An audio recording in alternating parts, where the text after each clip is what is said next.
Hello, everyone, and welcome to today's webinar, Can You Detect and Block the Evasive Threat of Lateral Movement? My name is Dana Tamir. I'm the VP Market Strategy at Silverfort, and I'll be your host for today. Before we start, a few notes. First of all the attendees will be muted throughout the webinar. You can submit at any time your questions by typing your questions into the Q&A area on the control panel on the right side, and we will address all the questions at the end of this session. Our speakers today are Rich Peckham, Mike Carroll, and Gal Sadeh. So let's start with Rich. Rich is a solution architect at Silverfort. He has more than 20 years of experience with Active Directory and cybersecurity. Prior to joining Silverfort, Rich was a senior infrastructure systems engineer with Facebook for 2 years. And before that, he was with Microsoft for over 10 years as a senior primer field engineer for Active Directory, and then as a senior service master in Active Directory. A senior service engineer specializing in Active Directory cybersecurity.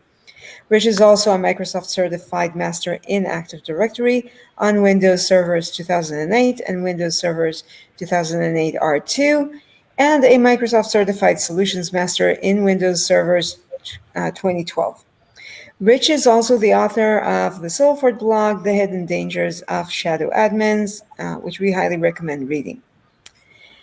Mike Carroll is a senior engineer, sales engineer with 20 years of experience in IT security, from desktop technician to Unix systems administrator to IT director and into independent consulting, delivering world-class solutions to world-class companies spanning every major industry. Mike has a broad experience with enterprise-class Unix and Linux and Microsoft-based security. He has a comprehensive understanding of the modern privilege account management, including hands-on experience with solutions from BeyondTrust, CyberArk, Puppet, and advanced multi-factor authentication. And finally, Gal Sadeh is a senior data scientist at Silverfort's research team. He's responsible for big data analytics and developing Silverfort's AI-based risk engine.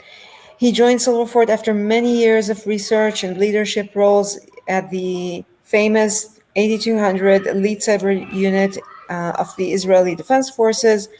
He holds a BSc in Mathematics and Computer Science from the Tel Aviv University, and he authored 2 of our most popular blogs, Detecting and Predicting Malicious Access in Enterprise Networks Using the Louvain Community Detection Algorithm, and Patternless Detection of Lateral Movement Attacks. Both are highly recommended reads. So, guys, why don't you take it from here? Thank you so much, Dana. I will start to drive. Okay, we've got a action-packed webinar for you guys today. We're going to be covering a kind of a brief introduction of what lateral movement is and how it's defined by the industries. Rich is going to perform a lateral movement demo, so you guys can kind of see. We're purposely keeping that simple using native tools, so you should be able to follow along quite easily. He's also going to cover Microsoft's recommendations for dealing with lateral movement, and then we're going to show you the Silverfort approach and a demonstration of our product detecting it and how we can prevent the movement of lateral movement by any sort of malicious actors that's able to take over an account. So I'll start by just jumping in and explaining a little bit about the MITRE attack matrix. I believe they were the ones that kind of coined the phrase for lateral movement. There's some other similar kind of analysis done by Lockheed Martin called the Lockheed Martin kill chain.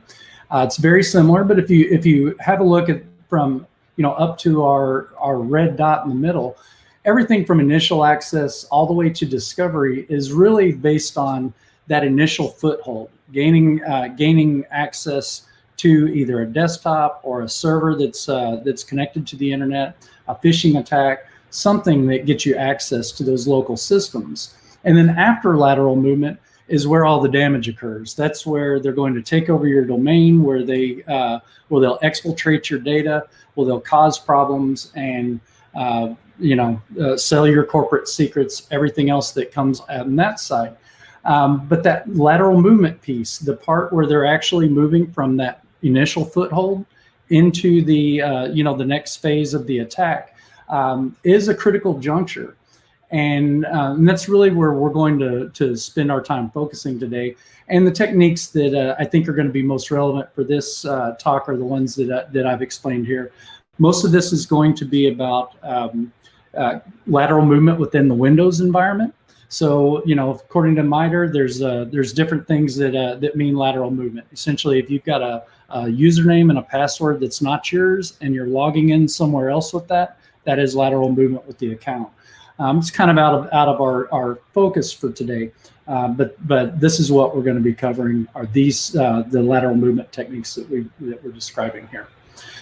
So, So to keep things simple, I want to talk about how to take over an AD domain. I feel like our elite cyber security friends over in Unit 8200 probably teach this to their kindergarten class. But this is a good introduction for this, for this audience. But first step is to gain that initial foothold in your environment. This is that phishing attack. This is convincing Peggy in HR that she, who loves cats, to execute a dancing cats video. Something that's going to get you access to those sorts of environments to be able to gain that initial foothold. Once you've got that, typically they're performing reconnaissance. They're looking around, they're using the access that they acquired, and with those same permissions, they're looking around and seeing what all they can learn. There's a lot of tools and techniques to make this process easier. We've leveraged several of them for this demo today. So they're essentially looking for any other avenues that they can exploit with that reconnaissance. The next step is to try to harvest credentials. So assuming that you can gain some kind of local administrator access to a Windows environment, that'll get you access to the LSAS database. And when you get access to that, you'll have access to everything that Microsoft, or all the different methods that Microsoft would allow you for authentication. This is how these credentials are harvested. They're stored in memory every time somebody authenticates to any resource, a Windows-based resource. They're going to be there. So you're harvesting the credentials, and then you move laterally. You're taking that credential and you're connecting to another server. What they're doing with this is trying to find administrator credentials. The end goal is to take over the domain, to get full godlike privileges within your environment. So they're going to harvest credentials, they're going to move laterally, and then they're going to repeat those steps again and again until they actually have achieved that kind of persistence, been able to create backdoors. Rich is going to show you in a minute how to create a golden ticket attack. These are almost impossible. They're very difficult to detect. They're very difficult to remove. They're going to force you into some sort of an AD outage to get rid of it. And depending on when they got there, those could be very troubling to ever get out of. So once somebody, a malicious actor, gains access to a domain controller, game is over at that point. And that's the point where they win, they have fun. So in a nutshell, that's how to take over an Active Directory domain. But you can see that lateral movement portion is still integral to all of this. It's how they're discovering, how they're going to move around, and how they're ultimately going to take over your entire domain. So we use several tools as part of this attack path, and some of them that I'll try to highlight. One of them was PS Exec. It's a tool that was generated in the 90s that allows you to run commands remotely within a Windows environment. We also leveraged a tool called Mimikatz. That's the tool that can actually look at the LSAS database, pull out all of that information, all of the user hashes, your Kerberos credentials, your tickets, and can execute past the hash attacks, past the ticket attacks. And then this query is from Bloodhound.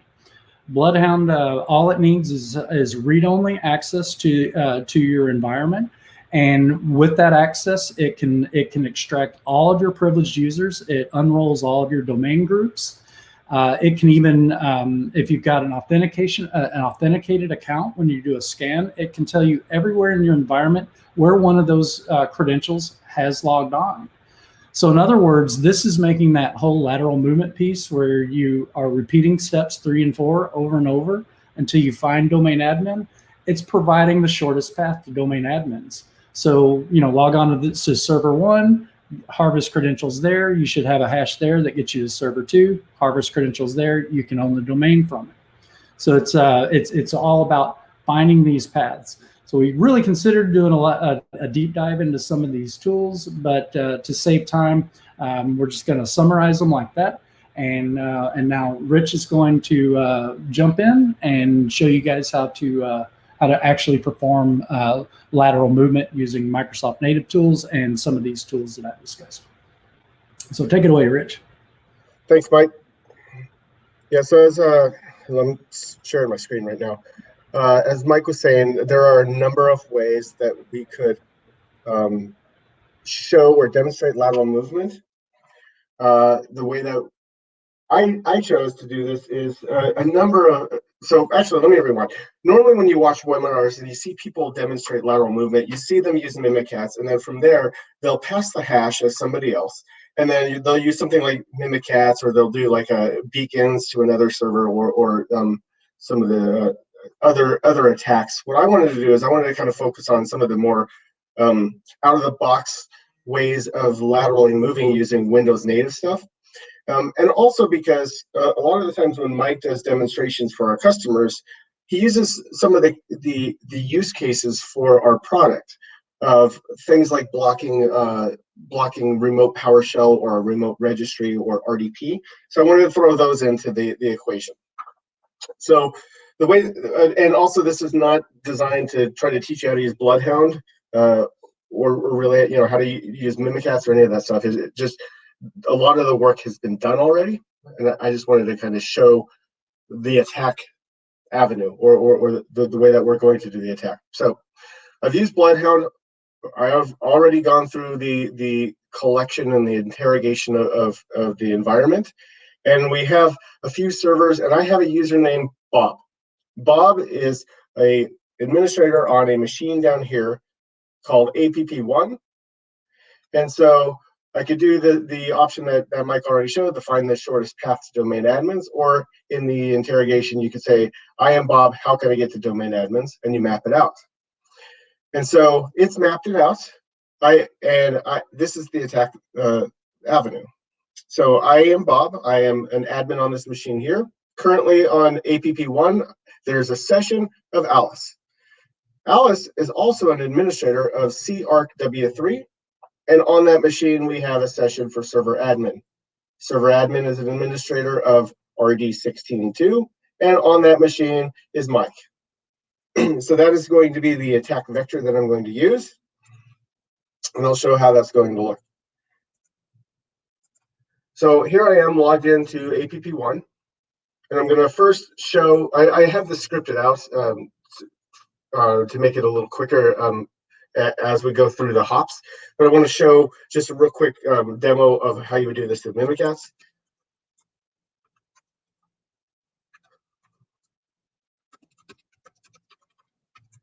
We'll go to Mimikatz, do privilege debug, secure LSA, log on passwords, and this is how you would dump all of the hashes that are currently in sessions on this machine. And with that, and I've already dumped this out, so I have this in Notepad, but we need to find Alice, because that is our first attack vector. So we look for Alice, and here we see Alice's NTLM hash right here. So I'm going to pass that hash as Alice, and I'm going to load PowerShell ISE. The idea here is that I want to jump laterally using RDP to get over to the first hop, and then I'm going to jump laterally again using RDP to the second hop.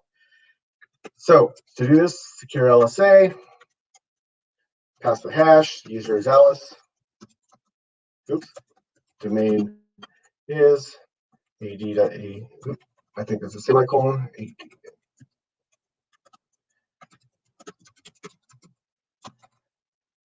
Then I'll pass the intel on hash, which is that, and we'll tell it to run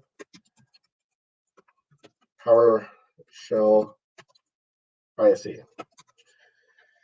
So now we've passed the hash. Now I have a new session as Alice. However, if you do a who am I from here, it'll still show as Bob. And the reason why is because I still have a current interactive logon session as Bob. And when you do a pass the hash, it actually does a run as with the net only command. So any network communication I do at this point is going to be as Alice. So I have a new session. I'm going to open up a pre-configured demo. There's a PowerShell module that you can go download called invoke-mimicat, and I've done that. I renamed it to Invoke Demo Lab, and I removed a whole bunch of the comments and lines and things that would be picked up by other like Windows Defender and other antivirus or malware detection tools to try to kind of hide it. So from here, remember, I want to try to jump laterally over to the next server. So one thing to point out is I don't actually know Alice's credentials. I only have Alice's hash. So if I try to go directly to the server, which is the first hop, it would look like this. Sorry, I should say, if I tried to laterally move over to an RDP session on another server, I would have to know that user's credentials. The only other way that I could do that is through something called restricted admin mode, which I can't guarantee is turned on that remote server. So if I were to just try to connect to it,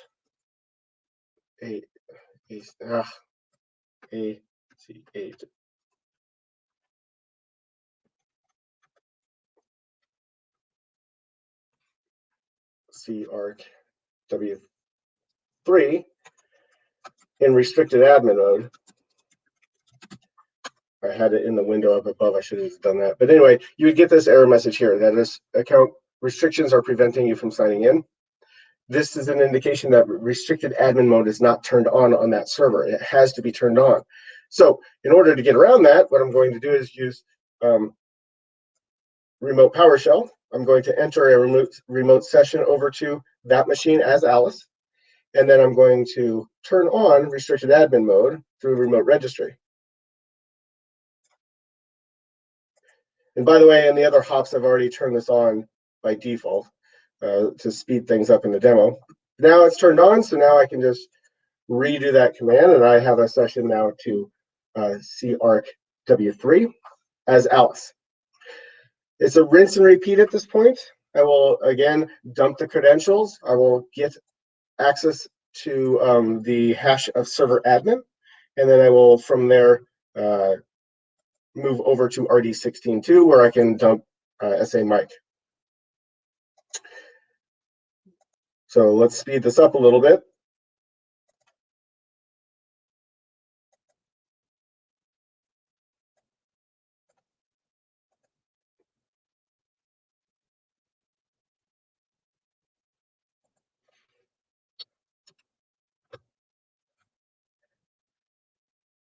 I already have the hash of server admin to speed it up.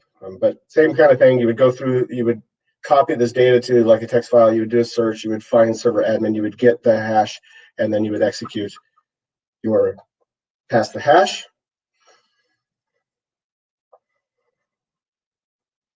So now I am a server admin, and now I'm going to jump laterally again over to the next server.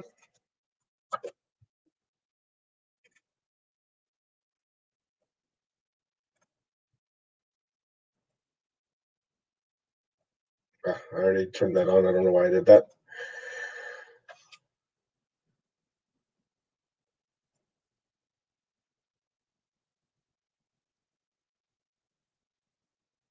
Oops.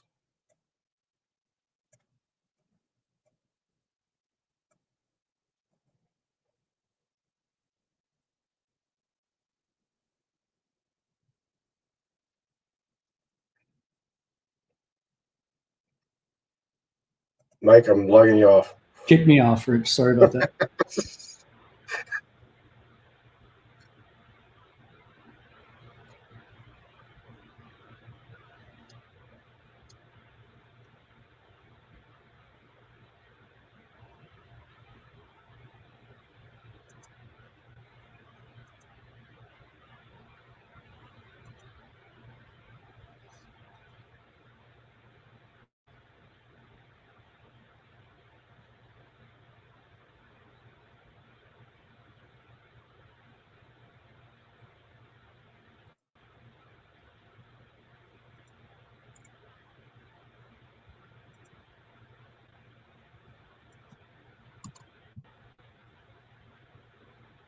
So once again,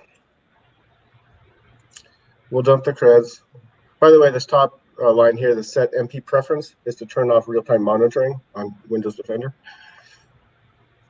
That's just a way to try to avoid being discovered. Not that we're trying to teach that. All right, so as that's dumping, so the same kind of thing here. Once again, I would go through all of these lines. I would find SA Mike. I would get SA Mike's hash, and then I don't need to dump the creds. All I need is that. So now I'll pass the hash as SA Mike.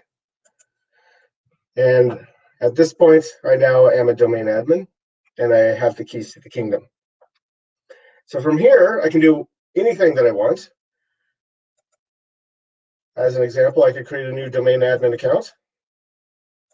So we'll do that. Done. We'll double check. And I hit it. I put it in the lost and found container inside of Active Directory, though it'd be really easy to find who your domain admins are. It'd be, by doing a simple search, but figured I'd hide it a little bit anyway. So you can see it's a domain admin. Put it wherever you want. Also, if you have domain admin creds, you can also dump LSAS on a DC. And what that's useful for is obtaining the NTLM hash of KurbTGT, which you can then use to get golden tickets to get a TGT as any user in the environment. So this would be an attack that you could do to get persistent, and at least until they've changed KurbTGT, the password for KurbTGT. So you can see here, dump the same thing. Once again, this is not a demonstration on how to all the different ways of doing attacks or lateral movement. This is just one way that we decided that we would show this. So then the question becomes, that's great that you're demonstrating how to do it, but how do you prevent it, or how do you detect it? Now Gal is going to discuss how to, some of the challenges of the detection a little bit later, but I wanted to, point out a couple of things. One thing to point out is if you've turned on process creation logging as well as logon logging, then on the endpoint or the where you do the hop, you can see some of this information. This is the wrong server. Sorry.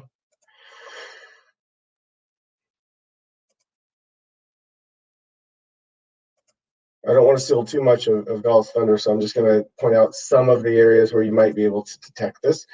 If you go to that first hop, the AWS APP1 server, and you look for process creation, there probably have been a lot of things since I did that first hop. So let's just do a quick check for Mimikatz.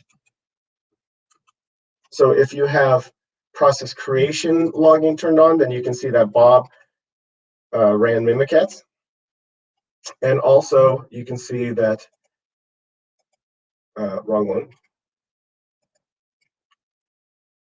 And you have to be logged on to the target resource in order to see these event logs, right? That is correct. Yeah, you have to have the logging turned on, and you have to be on the actual machine. You don't see this in the event log on the DC. You see this on the endpoint. Okay. So what I'm looking for, there we go. Okay, so we see that Bob did a run as. Sorry, that's this logon type 9 is a run as. So that's one thing that you're going to look for.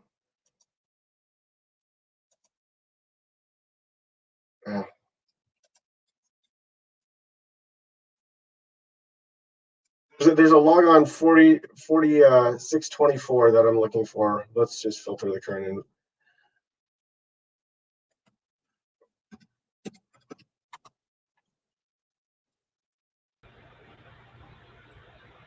Did I? No. Clear filter. Filter current log. Event ID 4264 or 4624.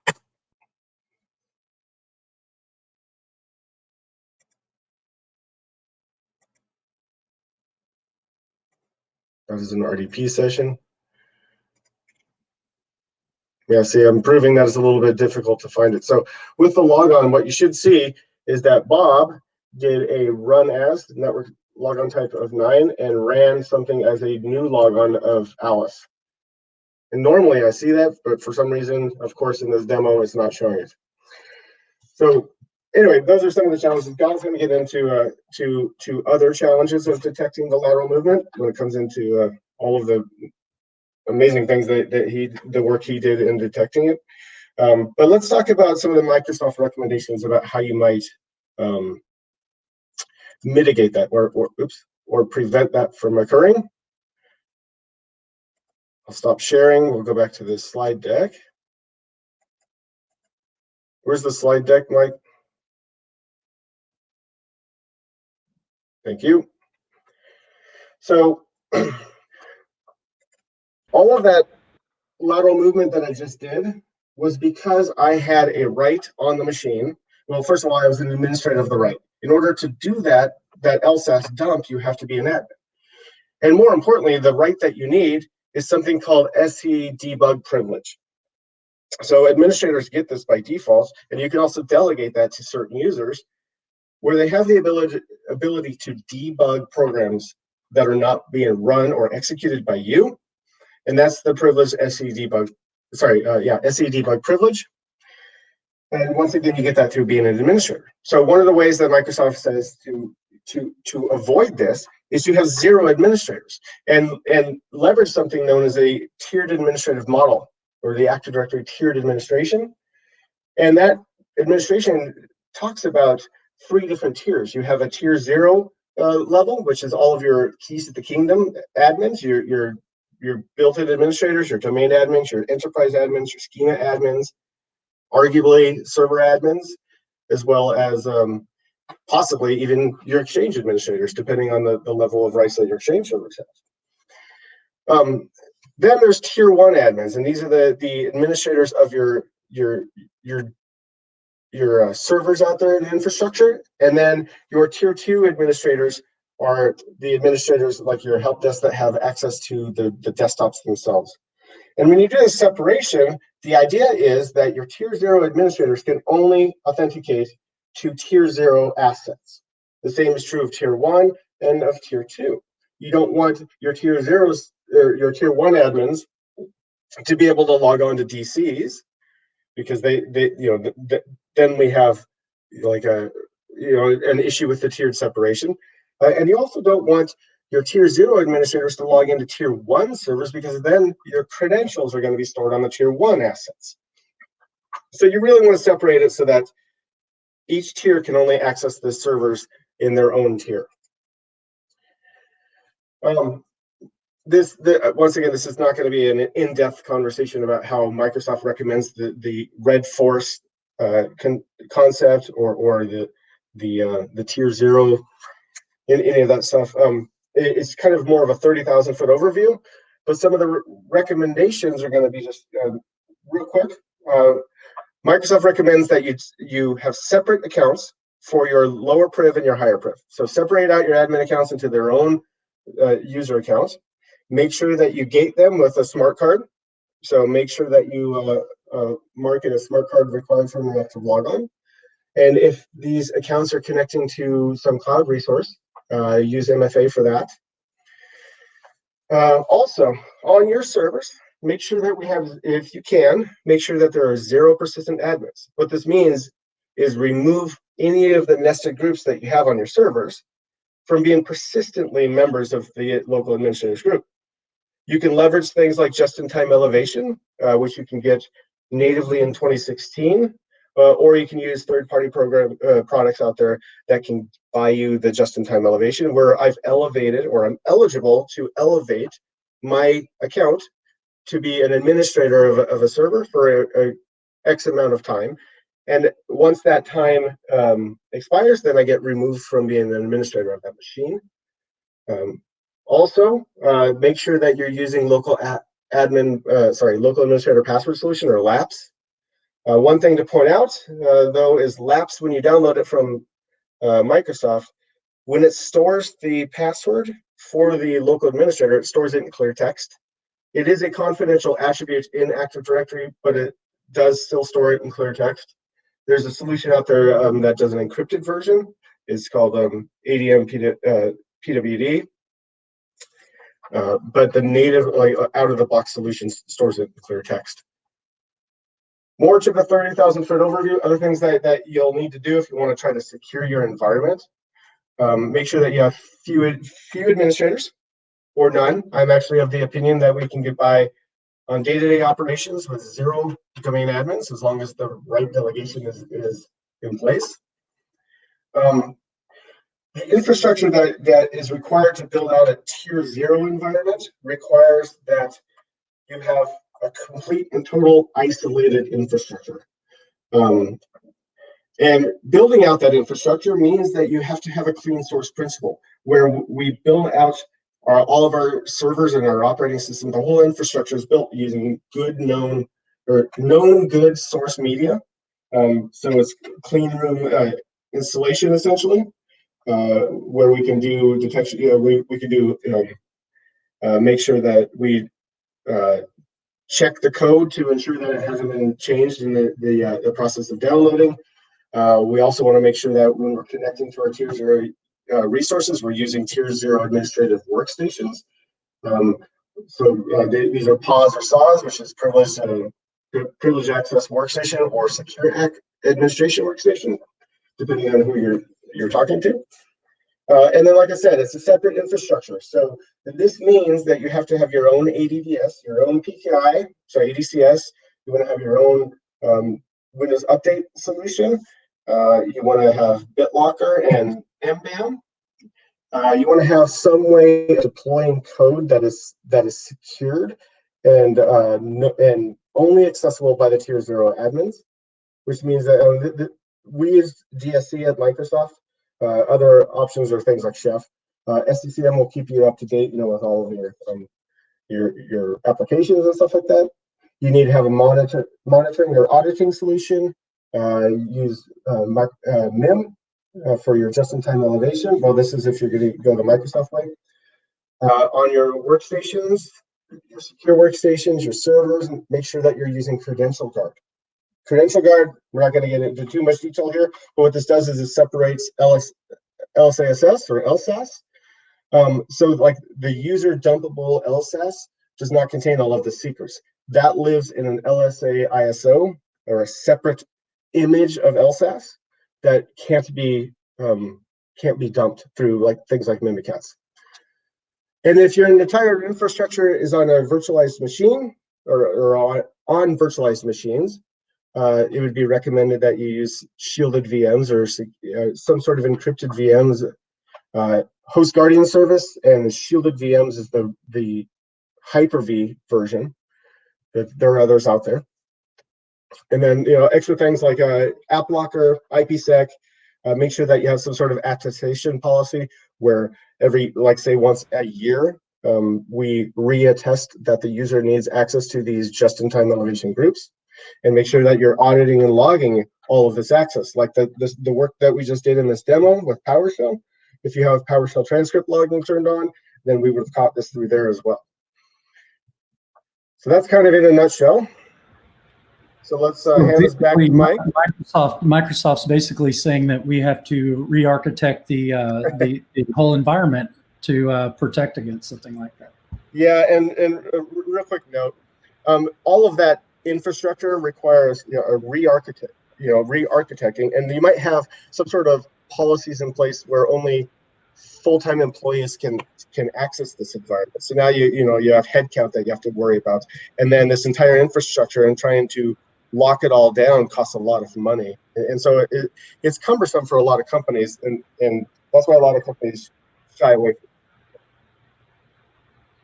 Yeah, makes a lot of sense. So Silverfort takes a dramatically different approach to this, but really accomplishes a lot of the same results. So a lot of the things that we're looking to do are detect that lateral movement and then prevent it by adding a simple MFA challenge to any of these kind of authenticated attacks. So as you use Mimikatz, if it's Mimikatz calling PowerShell, whatever it might be, if there's an authentication event, then Silverfort's able to capture that and actually do something with it. And we do it without any agents, without proxies, and without making any code changes at all to any endpoints or any of your resources. But detecting this is definitely a challenge. And so I thought I'd invite Gal onto the call so he can discuss some of the challenges that he's faced in coming up with some of our lateral movement detection. So Gal, ready to take it away? Yeah, thank you. So I'm Gal, I'm data scientist here in Silverfort, and I'm gonna be talking about the challenges of detecting lateral movement attacks in your network. And I'm gonna discuss a bit about how the Silverfort trust engines deal with those challenges, and then I'm gonna talk a bit more about the engine itself. So as you probably know, lateral movement attack occurs when an attacker gains access to a computer in your network, and then it propagates forward until he reaches a valuable asset, a crown jewel. And the first challenge is finding this path, like the chain of authentication requests from the moment this attacker got access to the network until he reached the crown jewel. And the challenge is actually to characterize this path as a lateral movement path. A very natural way, or very easy to think about it, is to give score to this path that will be high if the path characterizes a lateral movement attack, and it would be low if it's a normal path in your environment. But the problem is that even if you could give a good scores to passes, there can be millions of passes every minute in your environment, especially if you have like a lot of users and computers in the computer, and there's a lot of traffic. So we kind of solve these two problems by doing the following. So first, imagine that you can see the whole network, like all the computers, all the users, everything, and cluster it to communities, where each community is a group of users and computers that communicate with each other a lot, very frequently. For example, you can think about your R&D department as a community, and about the marketing department as a different community. It doesn't mean that a person from the R&D community cannot connect to a server in the marketing department, but it just says it's less likely. So if you could cluster your entire network to communities, what you could do is you could focus only on the hubs, only on the edges across these communities. And since they are less likely, those passes that contains edges that cross a lot of communities are more suspicious than other passes. So it enables us to focus on those passes and not on all the possible passes in your network. And I'm not going to elaborate about it here, but we're able to evaluate the passes, to give them a really good scores. And if you want to know more about it, I wrote 2 blogs about it, so you're very welcome to read them. And there's another problem, that how you can see all the authentication traffic in your network. So about that, Mike's gonna talk in like 5 minutes. So this is, in general, how we detect lateral movements. We cluster the network to communities. We're looking for passes that crosses many communities, and we give them scores. And if the score is high enough, we say it characterizes a lateral movement attack path. So now let me talk a bit more about the trust engine, which the lateral movement detection is just a small piece of it. So the goal of the engine is to find some entities, some computers and users in your network that might put your network at risk. And it does it using 3 methods. The first one is anomaly detection. Thanks to the fact that we can see the authentication traffic in the network and all of it, we can create profiles for every user. For example, most of the users probably gonna work between 9 to 5, and every user is gonna connect and authenticate with some certain servers. So we know that, and we can see when a user deviates from the normal behavior we learn for him. And we elevate risk if needed, if we find like those deviations. The second things we do is we find known threats. So there are many known threats that are based on behavior such as brute force and lateral movement, as I discussed just a second ago. And some of those attacks have patterns. For example, brute force, we might see many denied authentication requests in a very short time.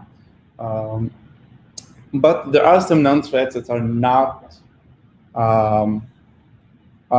depend on the authentication behavior, but on the identity provider. For example, we can see if there are some users in the network that potentially can harm your environment. For example, if you have users with SPNs, or if you have users that are shadow admins, which are legitimate users that can reset password, for example, for an admin. They have a really good, they potentially can harm your environment. And the third thing we do is we get external risk indicators. Sorry, we know that we have some blind spots, so we can see the whole authentication traffic in the network, but we don't have data from endpoints, and we don't have many data from networking data. So we can ingest some events and logs from other products, for example, from Palo Alto Networks, Checkpoint, Demisto, and so on. And we ingest those events and we elevate the risk by it. And actually, we can integrate with almost every security product using a very simple API we have. And that's it. That's the trust engine, and it uses those 3 components, and using them, it gives scores to the entities, to users and computers in the network, and it enables us to protect them with MFA and other methods. So that's it. So basically, to summarize, we're building community clusters, and these clusters are really based on authentication traffic, not necessarily group memberships or anything like that in AD, right? Right. So from that perspective, we identify these clusters, and we can tell anywhere where there's an authentication that's happening outside of that cluster. Plus, we've got the 3 different pillars that we can assign: end user behavior, known threats, or third parties. But how are we seeing all this information, and where does it come from? So I'm going to quickly cover how this works and why it works. And for the most part, what it's all about is connecting users and endpoints and services and resources to your identity stores and not making any changes to this relationship.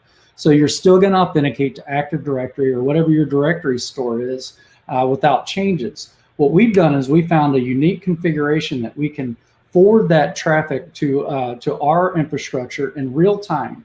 So in real time, we can add a do risk analysis on every single authentication that hits your domain controllers. Ultimately, we can apply policies that will either allow it to continue, that's our default, just let Active Directory do its thing, handle the controls, but I could deny something that AD would have allowed, or of course we can do a step up with MFA. Once we gather our MFA response back from our end users, then we'll release that packet back to the directory. So kind of the magic and the reason we don't need any agents, proxies, or code changes is because users and endpoint services and resources are completely unaware that Silverfort is back here behind the scenes applying these sorts of policies to it. They only see steps 1 and 5. They see the request going to Active Directory and the response coming back. And this opens us up to being able to protect anything and everything that would plug in and authenticate against Active Directory. So all this unprotectable infrastructure. Rich was talking about, potentially building a red forest in a hypervisor environment.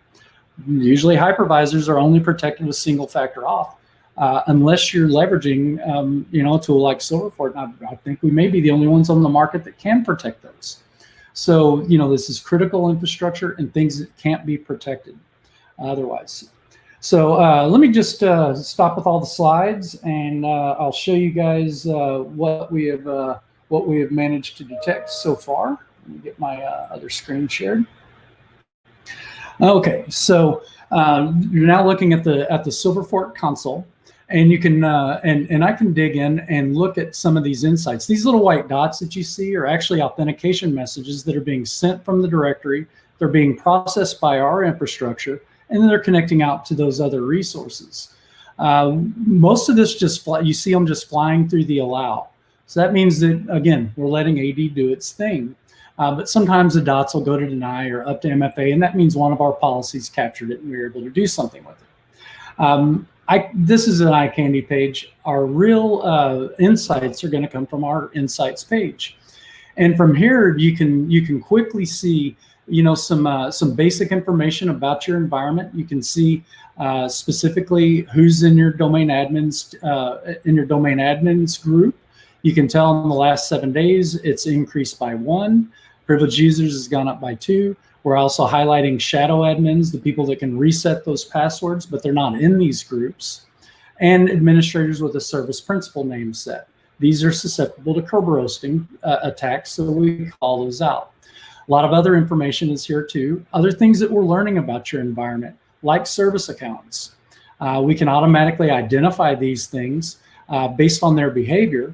And once we've got them identified, automatically we'll have a risk indicator that says it's a service account, plus anything else that might be going on. This is also a highly privileged service account, so you better watch out for it. And what we can do is build policies around this relationship. So this is allowed, so the communication from these devices to these resources is allowed, but we block anything else. So this guy is so highly privileged that I could log onto a domain controller and delete everything with it. But I'm just going to block that sort of access. So it's nothing to do with MFA or even lateral movement detection, but it's a dramatic reduction in risk for a very common attack vector. People will target your service accounts because they know you're not changing the passwords as frequently as your normal day-to-day users. But let's go back to the demo. So you can see that we've got 16 critical resources in our environment. We've got 7 high, we've got a couple of mediums. And we can look, and some of the ones that was following Rich's attack vector, he started off with, one of those first hops that he goes to is Alice. So I'll investigate Alice, and you can see that, number 1, we identify everywhere that this account has ever authenticated. We also applied risk indicators to it. So you can see that this password never expires. That's risky. And we were able to pick up the suspected lateral movement. So identifying that, based on behavior, based on those community clusters, that's going to be paramount. And then being able to reverse engineer everything that this end user has done. And we've got those same sorts of views for users. I could look at server admin in the same way, but also for the resources that they're connecting to. So the resource is also a major part of a pass the hash or lateral movement attack. So if I'm investigating these resources, now I'm looking at only this workstation. We've still got risk indicators and the suspected lateral movement. You can see every user that authenticates here and any device and resources that they're connecting from and to. So all this information we're going to be gathering, all while applying risk to these users.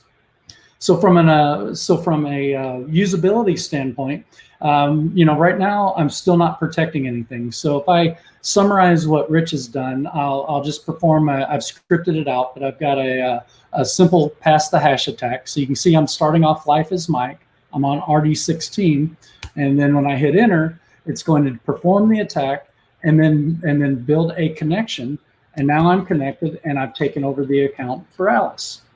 And I'm on a new host. So pass the hash attacks still work. So what can we do about it? And let's go back to our policies. And I've already created a policy. I just haven't enabled it yet. So we can walk through this and have a look at this critical server access policy I put together. So this is an on-prem Active Directory demo. So we've got Kerberos and NTLM selected, but we support LDAP, LDAP-S, legacy support for Radius, or modern auth with OpenID Connect, or modern service providers like SAML. I've got this filtered down to just this group of people. Now these are the users that were part of that of Rich's demonstration, and then I'm protecting these resources. This is a group of Windows servers. Now we can actually I'm protecting everything. So no matter how you connect to these servers, no matter what the Kerberos service is that you're connecting with, I'm going to protect. But I could have easily built a policy, for very specific things, depending on what it is that you're wanting to protect. I want my entire Windows server protected. Agent-based MFAs, they're only protecting remote desktop. They're only protecting console access. So something like Rich's example using PowerShell will get right around this sort of access. Certainly a pass the hash attack would. But if I just enable this policy, now it makes the entire demonstration go much different. I've already shown that we've detected this risk, and we've applied a critical risk score to it. So I've got this set to only trigger if the risk score is high or higher. So this probably isn't the greatest policy to do for your administrators. For administrators, you probably would want a static policy and then maybe potentially limit the number of MFA challenges that you're getting from there, because nobody wants to get 17 MFAs per day. They only want one, but they want to make sure that we're protecting your environment, you're protecting your corporate resources, but you're also allowing your humans to be productive and do their job effectively. So let's limit those numbers. Let's do it every time, but only if the risk level is high. That means that we're going to leave you alone until there is some sort of malicious behavior that's detected on the accounts. And so when I save this policy, and now if I go back in here and try the exact same thing again, this time I'll try it as Alice. And let me make sure my phone's awake over there. That's my phone if you can't tell. And I'll try this again. Mike, before you try, okay, never mind. It looked like it was still syncing the rules. Okay, now I think it's going to work. So, so I'm going to do so you can see I'm still Mike. I'm still on RD16. So I'll hit enter again, and we'll make that connection. Only this time, we should get a response from my mobile app. So now Alice doesn't have to be a security expert.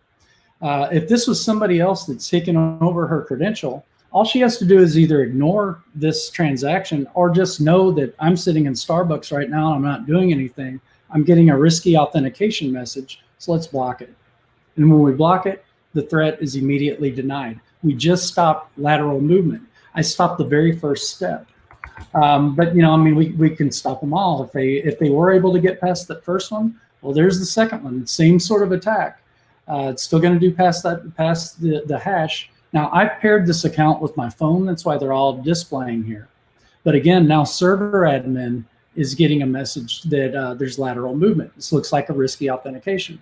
So server admin either ignores this message completely, lets it time out, or you block it and stop those transactions.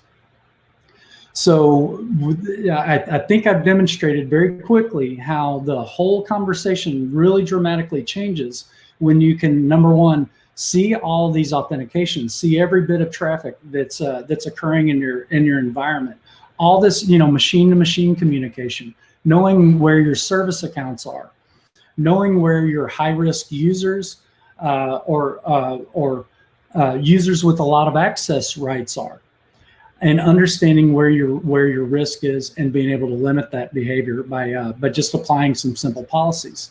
And we can build out essentially the same sort of environment that Rich described on Microsoft's segmentation of these networks with some of these very simple policies, where he's building out infrastructure.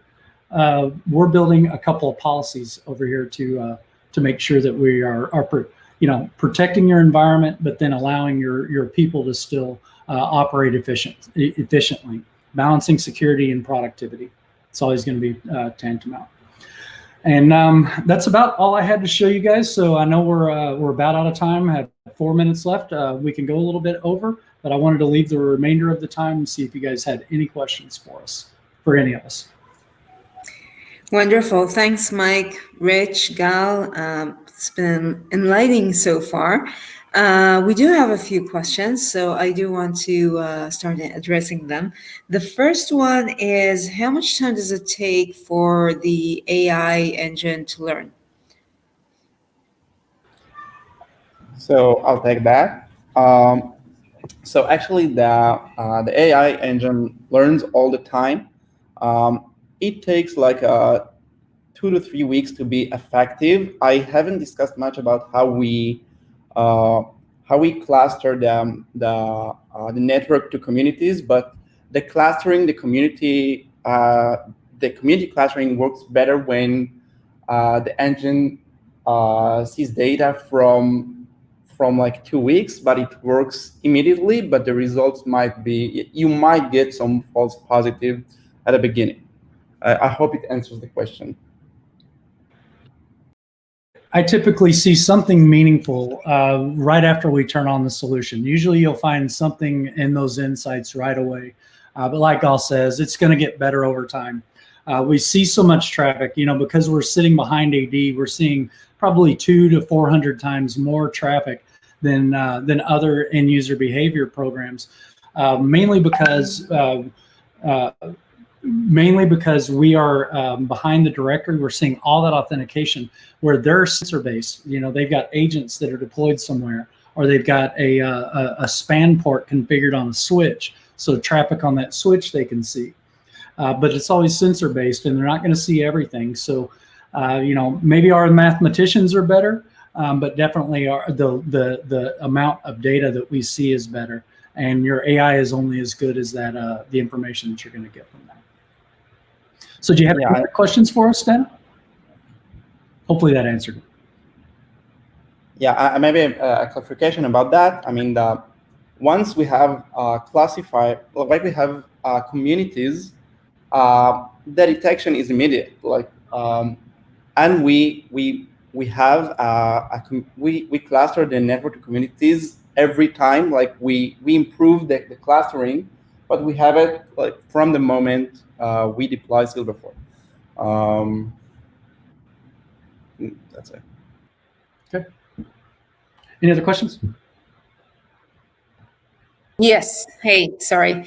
I was disconnected for a second. So yes, the next question is, how can you prevent lateral movement from a hijacked domain admin level account when it has access to all systems? Okay, hopefully I've answered that throughout the demonstration. But essentially, it's all about protecting those users with MFA. If you're protecting them and you're covering every single authentication, not just remote desktop access or console access to these things, but any way that an administrator might connect. If you can monitor all of that and then step that up with a multi-factor challenge, then you're going to have them prove their identity. They're going to have something they know, which is the username and password, and then something that they have, that device that we pre-registered. So simple answer, MFA for every one of your administrators, and that will prevent lateral movement, even if they've got the rights to log on. If they've got the rights and they're trusted, great. They can use their phone, they can answer their push response, and they'll get access. But if they don't, if it's an intruder that's gained that access, they're not going to be able to move laterally and gain access to those other resources. So hopefully that answered that question. Did we get any? Wonderful. Yeah, we did just get another question. How does this approach compare to deception solutions? Obviously, it's very different, but do you want to explain, Mike? To what type of solution? Deception. Deceptions. Okay. So yeah, deception-based solutions are attempting to find where there's somebody hiding or doing something different. Bad explanation of it. Where we're going to differ, though, is that we're based on authentication only. So we don't have any visibility into what's happening on endpoints. There's still a job for the detection agents that are running on endpoints. But if that is ever defeated in any way, shape, or form, then that lateral movement conversation is gonna start up immediately, because they're going to want to expand on that access, move and take over additional machines. So we're going to be different, because we're going to be in between that authentication traffic, making sure that user is who they say they are. So we're not really doing anything from a deception standpoint. But once they've achieved that, that level of control over that endpoint, and they're looking to expand on their privileges or expand on their access, that's where we can interject with an MFA challenge. So if it's a run as on that local system, it creates a authentication event. We'll challenge it there. If they're trying to do a remote registry edit or PowerShell, we'll always challenge it. So it's very different in our approaches. Ours is just about authentication. Right, and I think it's obvious we don't use deception systems, right? We monitor the actual authentication that's taking place within the network in real time without using any honeypots or deception type systems. This is all the live activity in your networks. Yeah, it's still a good idea to use those types of systems too. Security is a team sport. There's no one magic bullet that's going to solve all of your security problems, and that's exactly why we have the third-party risk scores. So if you have tools like these and available to you, and you're detecting some sort of a risk, now instead of just denying authentication or knocking that server off the network, or even worse, just alerting about it and hoping that you notice it, now you can just raise the risk score for that asset. As soon as the risk score is elevated, then they start getting challenged with MFAs when they're connecting. So again, we're going to be blocking that. It's about teamwork. We don't have visibility into everything, but our partners, coupled with us, surely do. And so the simple API is an easy way to get all that information into your MFA solution. Very cool. So do we have time for one more question? I've got time. Yep. Okay, great. So I think this would be the last question, and if there are others, we'll take them offline. But the last question will be, how can you prevent lateral movement with standard tools like regedit, psexec, or PowerShell? Okay. So kind of the same answer as the lateral movement for an administrator account. If you're guarding all authenticated messages, each one of these white dots is authentication message being sent to our platform. So we're evaluating every single one of those. So no matter what it is or how they're connecting, as long as that's a protected account and it's protected with Silverfort and our mobile app, then they're going to be challenged whenever they're making those connections. So we stop it just like we would if you're initially logging into a desktop, gaining access to your hypervisors, your switches, routers, firewalls, literally anything.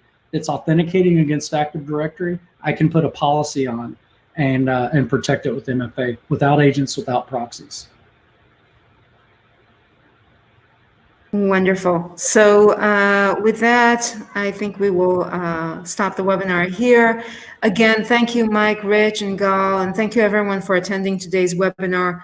Our next webinar is scheduled for July. We will be sending out invitations for all of you to attend. Meanwhile, if you have any questions or want to schedule a demo, please contact us. We'd love to hear from you. Thank you again for joining us today. We wish you a wonderful day and hope to see you soon.